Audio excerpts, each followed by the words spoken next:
Here we are in the final week of Advent. We have journeyed through hope, peace, and joy, and now we have arrived to light the final candle in the outer wreath, which is love.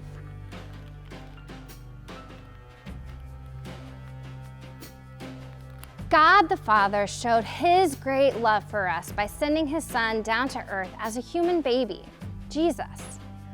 We can read about God's great love in that very famous verse, John 3:16. God so loved the world that He gave His only Son so that everyone who believes in Him won't perish, but will have eternal life. Jesus Himself was God, and He put on human skin, was born as a humble baby to poor parents. And on the night of His birth, He had to be placed in a manger, an animal's feeding trough, because there was nowhere else for Him to sleep.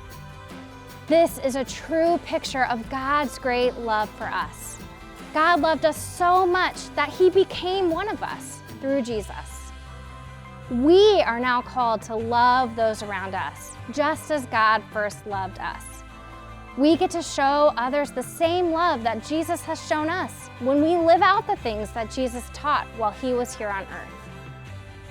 As we close out this Advent season, may we each live out these words from 1 John 4:11 through 12. Dear friends, if God loved us this way, we also ought to love each other. No one has ever seen God, but if we love each other, God remains in us, and His love is made perfect in us.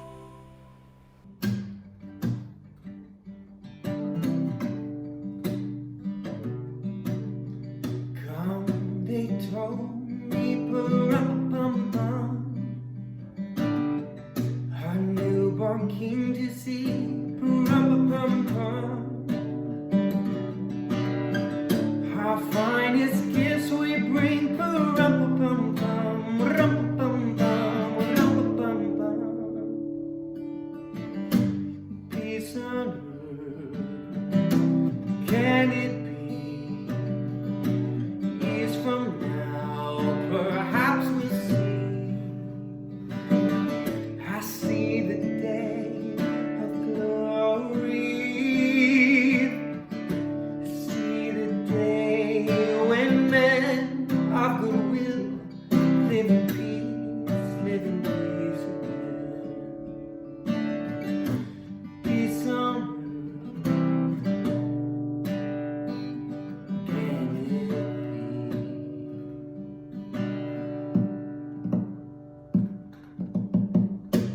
Come, they told me, pa-rum-pum-pum, our newborn King to see, pa-rum-pum-pum. Our finest gifts we bring, pa-rum-pum-pum, to lay before the King, pa-rum-pum-pum, rum-pum-pum, rum-pum-pum. So to honor Him, pa-rum-pum-pum, me and my drum.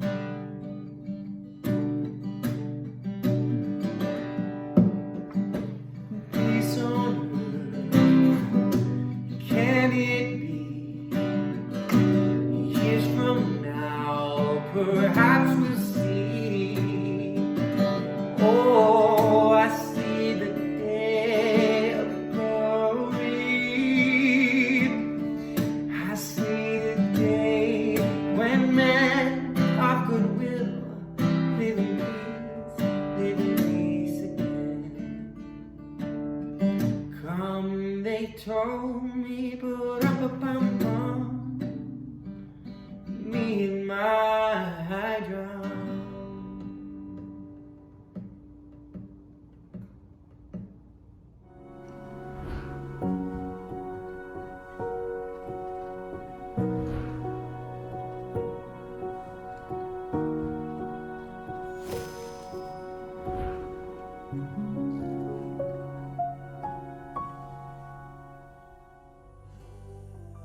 Hi friends, Taylor here. Hey, Merry Christmas. We are getting so close to Christmas, friends. We are in week 4 of our Advent series, and Christmas is just around the corner. We've waited, and it's maybe gone slow for many of us, and for some of us, the season has been fast and it's been busy. But no matter where you have landed this Christmas, I hope and I pray that each of us has found that in the waiting, we have found a better understanding of the gift that is upon us in just a few short days. As a kid growing up, one of my favorite Christmas traditions was going to look at Christmas lights. My family would all wear our pajamas. My mom would make me and my sisters and brother some hot chocolate, and we would pile in our old-fashioned minivan. My dad would have a map plotted out to the best spots around town. I loved every minute of it. We would rate the houses and displays, and we would sing Christmas carols in the car. Now, as a mom myself, I have carried on this tradition with my own boys. Every year we make hot chocolate. Okay, maybe we run to Starbucks now, and we've also added in a Chick-fil-A dinner, but we pile in my little SUV and we head out to the best spots around town. We usually hit some of the neighborhoods, and then we make our way to Deanna Rose to watch the light display set to music. We sing along and look at all the bright and colored lights. It's a pretty fun tradition. But you know what makes it so great? The lights. Neighborhoods that are usually dark and filled with no light, and now they're all lit up, and that's pretty cool. And that's what we're talking about today, light. Each week of Advent, we have been lighting candles on the Advent wreath. The closer we come to Christmas, the greater the light, until finally on Christmas Eve or Christmas Day, the Christ candle, the big white one in the middle, is lit. This means that the light of the world has been born. We're going to read a passage from John's Gospel today. This is the only gospel that doesn't talk about Mary and Joseph. There's no journey to Bethlehem, no shepherds, no wise men, even no birth in a stable. But John's account of Christmas is much different. So let's read together John 1, verses 1 through 5. In the beginning was the Word, and the Word was with God, and the Word was God. He was in the beginning with God. All things came into being through him, and without him, not one thing came into being. What has come into being in him was life, and the life was the light of all people. The light shines in the darkness, and the darkness did not overcome it. So friends, to understand the light, we have to look at darkness. We can't appreciate the light that Christ brings until we linger in the darkness for a bit. We have to name darkness.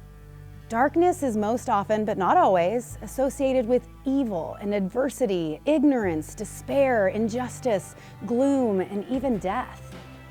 Darkness can be pandemics and wars and hardship, abuse, poverty, hopelessness, hurt, pain, and grief. It can be bullying, excluding others, name-calling, cheating, lying, making bad decisions, being self-centered or self-serving.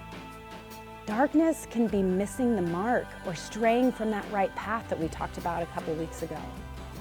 Darkness is all around us.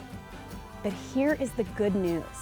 Christmas is God's response to darkness. So I'm night blind. That's a real thing. Quite a few years ago, I noticed that when it starts to get dark outside, that my eyes just can't adjust very well, and my balance and measuring distance gets all out of whack. My eye doctor told me that I was night blind. I just can't see well in the dark. Often, if I am out at night and if there is no light, I have to walk slow because I can't see the ground, or the ground maybe even seems closer than it is. Or if I'm driving at night, I have to be extra careful on my turns because my depth perception is just really off. I know, get out of the roads at night if you see me coming. I need light. Now, all of us aren't night blind, like really night blind with our eyes, but being in the dark is often scary, and it makes us uneasy and often hurts our hearts. We all need light. It goes on in John 8, verse 12, Jesus told his disciples, "I am the light of the world. Whoever follows me will never walk in darkness, but will have the light of life." This is the point of Christmas. It's the celebration of light piercing the darkness. God's light coming to us to enlighten our lives. We don't need to fear that we'll stumble or become lost anymore because we're no longer trying to find our way in the dark. We have Jesus. God came to us as one of us to bring light into our darkness. He came to save us from the darkness, to call us to walk in the light, and then to take that light into the world. He came away to take any darkness that may seem to overwhelm us. He came at Christmas to show us He walks with us through dark, scary places in our lives. So whatever darkness that you might find yourself in this season, you are not alone. Light has shown up for you. In 1 Peter 2:9 it says, God called you out of darkness into His marvelous light. So our task is this, friends. We have to accept the light, to allow it to illuminate our lives, to walk in this light, and then to share this light with others. Remember in John 8:12, we read that Jesus said, He is the light of the world.